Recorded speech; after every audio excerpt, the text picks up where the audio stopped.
प्रिय विद्यार्थियों, मैं सनेवता देवी राजकीय विधि महाविद्यालय कोटा से और आप सभी का राजकीय विधि महाविद्यालय कोटा के YouTube चैनल में हार्दिक स्वागत एवं अभिनंदन।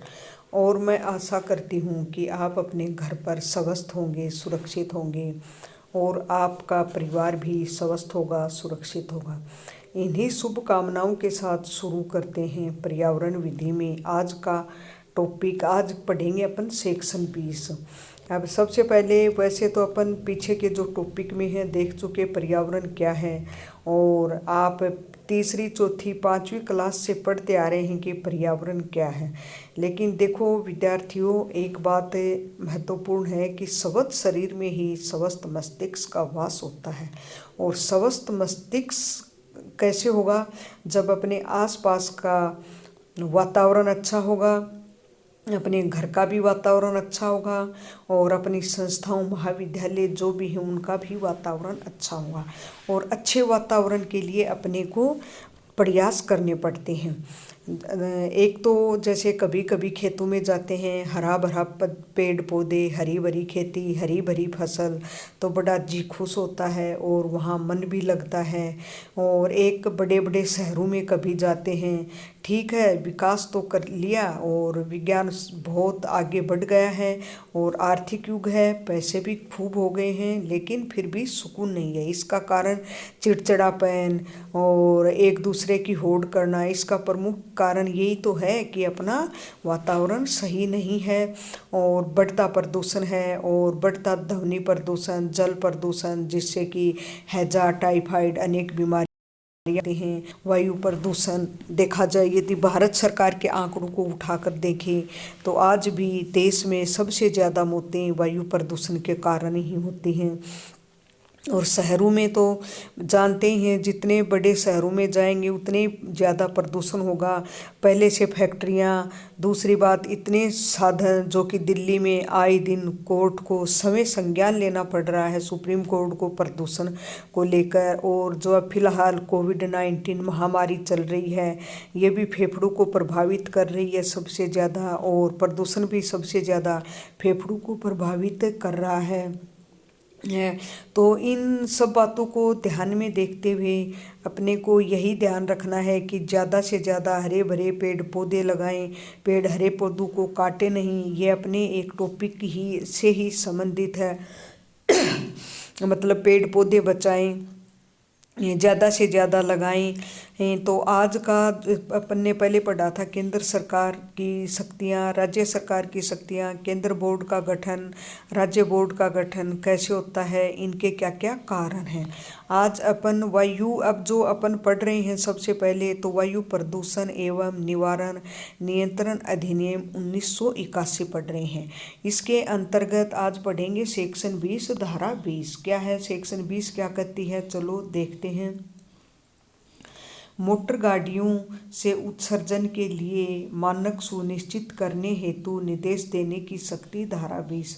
धारा 20 क्या कहती है कि जो मोटर गाड़ी है, मोटर गाड़ियों से उत्सर्जन मतलब इनसे जो भी हवा निकल रही है और जिससे वायु प्रदूषित हो रही है, उनके लिए मानक निर्धारित करने के लिए आदेश कौन देगा, किसके पास है ये पावर? तो सेक्शन 20 में ये सब दिया गया है। तो शहरी क्षेत्रों में वायु प्रदूषण का प्रमुख कारण मोटर गाड़ियों से निकलने वाला गैसीय धुआं है। आप सभी जानते हैं कि शहरी क्षेत्र में वायु प्रदूषण सबसे ज़्यादा मोटर गाड़ियों से निकलने वाला धुआं, गैस जो निकलती है। जैसे कि बहुत बड़े बड़े महानगरों में क्या होता है, जहाँ से साधन जाते हैं और उन साधनों के आसपास दुकानें, मकान, वहाँ इतना काला काला जमा रहता है। आप कभी जाओ, अब की बार ध्यान देना, इतना वो खराब, इतना प्रदूषण। आसपास यदि पेड़ पौधे हैं तो उनकी पत्तियां भी काली हो जाती हैं और पत्तियां भी प्रदूषण के कारण सब जल जाती हैं। तो सबका प्रमुख कारण क्या है? शहरी क्षेत्रों में मोटर गाड़ियों से निकलने वाला गैसीय धुआं है। इस धारा में राज्य सरकार को यह विशेष शक्ति दी गई है कि वह राज्य बोर्ड से परामर्श करके मोटर वाहनों के पंजीकरण करने वाले प्रभारी अधिकारी को ये आदेश दे कि वह वायु प्रदूषकों के उत्सर्जन के लिए निर्धारित मानकों का पालन न करने वाले वाहनों का पंजीकरण न करें। ये किसको अपन ने पहले पढ़ा था कि किस किस के पास पावर है वायु प्रदूषण के मानक निर्धारित करना, कि इससे ज़्यादा यदि प्रदूषण होता है तो स्वास्थ्य के लिए हानिकारक है, इससे कम है तो वो स्वास्थ्य के लिए हानिकारक नहीं है। तो इस धारा में राज्य सरकार को ये विशेष पावर दे दिए गए हैं कि वह राज्य बोर्ड से क्या करेगी। राज्य सरकार सबसे पहले राज्य बोर्ड से परामर्श करेगी। राज्य बोर्ड से परामर्श करने के बाद वाहन मोटर के जो पंजीकरण करने वाले जो अधिकारी हैं उनको ये आदेश देगी कि वह वायु प्रदूषकों के उत्सर्जन के लिए निर्धारित मानकों का पालन न करने वाले वाहनों का पंजीकरण न करें। इससे भी कुछ हद तक प्रदूषण को बहुत कम कर सकते हैं।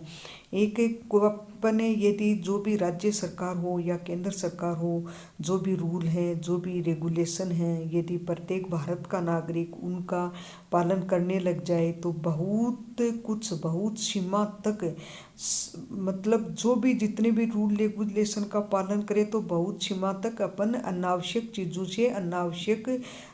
से बच सकते हैं। फिर क्या है, राज्य सरकार राज्य बोर्ड से सलाह करके राज्य सरकार क्या करेगी, राज्य बोर्ड से सलाह करेगी और ऐसा आदेश देगी जो मोटरयान अधिनियम 1988 के अधीन मोटरयान के पंजीकरण के प्रभारी संबंधित प्राधिकारी जो भी उससे संबंधित अधिकारी है उसको ऐसे आदेश दे सकती है जो आवश्यक समझे।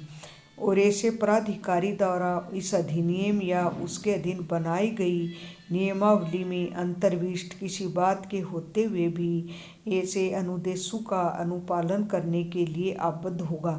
मतलब क्या करेगी, राज्य सरकार राज्य बोर्ड से सलाह करेगी और सलाह करके जो मोटरयान अधिनियम 1988 है उसके अंतर्गत जो पंजीकरण रजिस्ट्रेशन करता है वाहनों का, उसका जो प्रभारी है संबंधित प्रभारी को ऐसे आदेश दे सकती है कि भाई यदि वो आवश्यक समझे और जो प्राधिकारी है जो भी अधिकारी है इस अधिनियम या उसके अधीन जो भी बनाई गई नियमावली है, रूल है, रेगुलेशन है, उससे अंतर्विष्ट किसी बात के होते हुए भी ऐसे अनुदेशों का पालन करने के लिए आबद्ध होगा। हाँ, ये है कि मतलब किस प्रकार से कैसे मोटर वाहनों से जो धुआं निकलता है, उत्सर्जन होता है, प्रदूषण होता है शहरी क्षेत्रों में, उसके लिए राज्य सरकार राज्य बोर्ड क्या क्या प्रयास कर सकती है, कैसे उसको कम किया जा सकता है। तो इस पर कभी कभी आपकी एग्ज़ाम में शॉर्ट नोट्स भी संक्षिप्त टिप्पणी भी पूछी जाती है। तो आपको ये इस सब चीज़ों का ध्यान होना चाहिए और मैं आशा करती हूँ कि आपके ये टॉपिक समझ में आया होगा। इन्हीं शुभकामनाओं के साथ आप सभी को धन्यवाद।